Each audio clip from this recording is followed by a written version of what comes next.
Hello, everybody, and welcome to this episode of FinServ Tech Oracles. I'm Johna Johnson. I'm here with my oracular colleague, Jerry Murphy, to share our thoughts on technology for financial services firms. And Jerry, for this episode, you wanted to talk about a topic that's near and dear to my heart, which is how much should financial services firms disclose above and beyond the mandatory things that they have to disclose when it comes to a cybersecurity incident?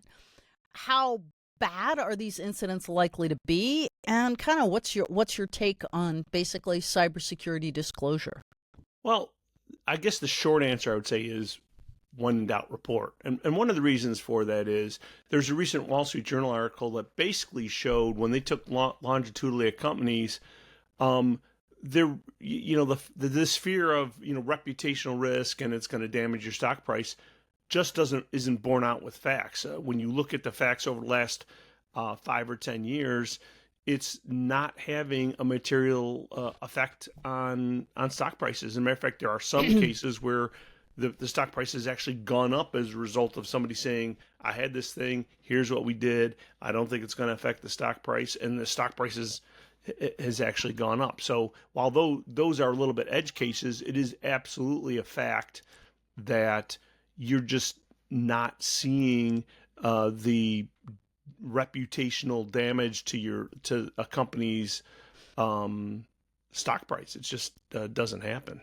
Well, and I would agree with you on all of that, except I would say they're probably not really edge cases. I know earlier this week we published a podcast, the Network Break podcast, where we talked about what happened to Marriott after the Federal Trade Commission slapped them pretty hard with a fine that said, here's $52 million of fine that you have to spend for a breach that affected 344 million people, which is more than the population of the United States over a period of multiple years. And essentially the request or the order by the FTC was that they put in place an externally audited cybersecurity program that included a whole bunch of, frankly, motherhood and apple pie actions, implementing multi-factor authentication, blah, blah, blah. What was interesting to me was that their stock price surged something like 3% as soon as the FTC's announcement came down. And what that tells me is, number one, that I think Wall Street had been worried that it might be worse, and they were delighted that it was only $52 million. And by the way, have a functional cybersecurity program. And I think the second thing is, in general, and I know you and I have talked about this, Jerry, honestly, it's actually good advertising to be able to talk about all the great things you're gonna do with cybersecurity, as weird as it sounds. Well, I hate to say this, John, but if you actually look at some of these reports that are going to the SEC, sometimes that conclusion is it's almost kabuki theater. It's like, I'm going to report an incident, but I'm also going to say I had this thing and we took care of it, had this minor thing, and we're doing all these other things. So it's almost like how much of this is mea culpa, oops, I screwed up and I'm really in trouble, versus, hey, look at me. It's like, we know we have threats and we're on top of them and we're doing all these really good things. So yeah, I think it's how much of that is part of the game playing almost. I think the kabuki theater is very accurate, and for those of us who are somewhat aware of the behind-the-scenes stuff, it's a bit like the TSA and airport security. 99% of airport security is to give the traveling public a sense that they're doing something. We won't talk about the actual real risks that happen every single day, because those of us in the know about them, and we understand perfectly well that taking off your shoes is ridiculous, because there was one guy once who had a shoe bomb, and now millions upon millions of people have to take their shoes off when they go through TSA gates. Whoopity-doo, right? But there are other real things that people are carrying through that could be real bombs, and the TSA lets them through because they kind of have to, or nobody will travel. All the things you could do with your laptop, for example. So the point is, kabuki theater does have an important point in, a place in human interaction and social interaction. The idea that a company is saying, oh my gosh, cybersecurity is important and we're doing all these things, even if they're things that the company should have been doing all along, still ends up reflecting well on the company. So as you said earlier, Jerry, don't be afraid to report things. And in fact, you wanted to point out that sometimes companies are reporting the most minor possible thing that really isn't material in any way, shape, or form, just to get the extra kabuki theater bump. Right. Now, all of this said, I mean, so I think what we're saying is when in doubt, report. Don't be afraid to report. If you're going to report, play the game, right? I mean, that's part of what's saying.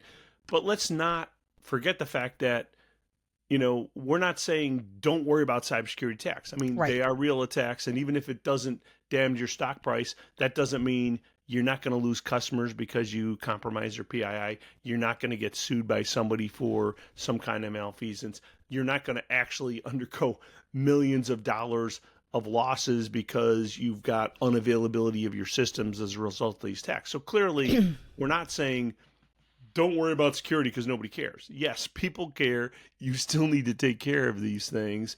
It's just the fear of reputational risk is a little bit mitigated because, one, people are kind of building in the stock price.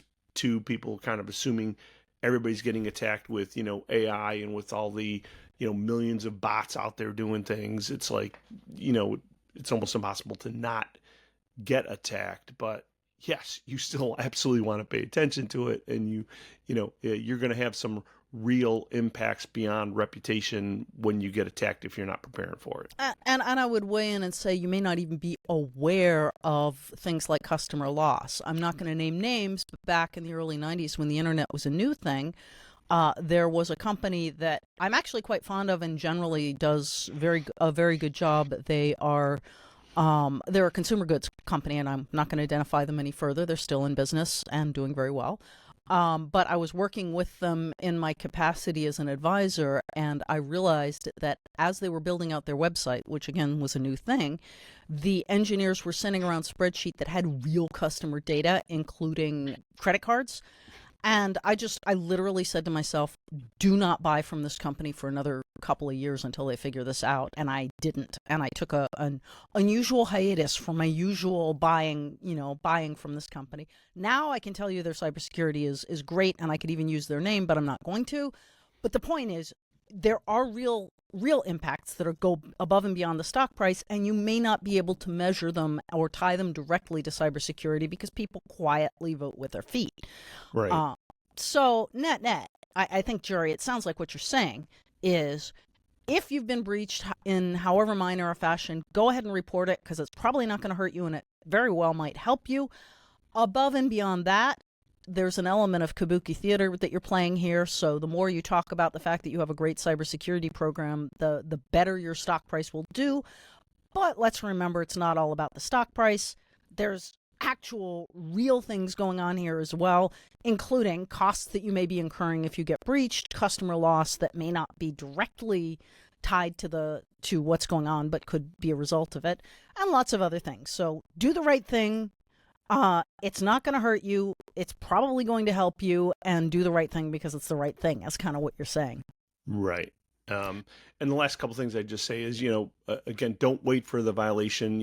You should be analyzing your traffic proactively. And the other thing I just throw out there is think about third-party risk. As more and more of us go from building it ourselves to having third-party, infrastructure providers, third-party application providers, and now our business process is an agglomeration of other people's services, we should be checking those, our infrastructure becomes more and more opaque. So we need to make sure that we're not just, if something happens, nobody's going to care. Make sure that you're checking with your vendors and service providers on what they're doing mitigating security, giving you their reports, and checking on who their providers are and pushing on them to make sure you can tighten those gaps. Because as we do more and more of that, we're going to get more and more gaps that increases our ability to get penetrated. Yep, and that's near and dear to your heart, Jerry, for two reasons. One is that you have been, for much of your career, a third-party provider.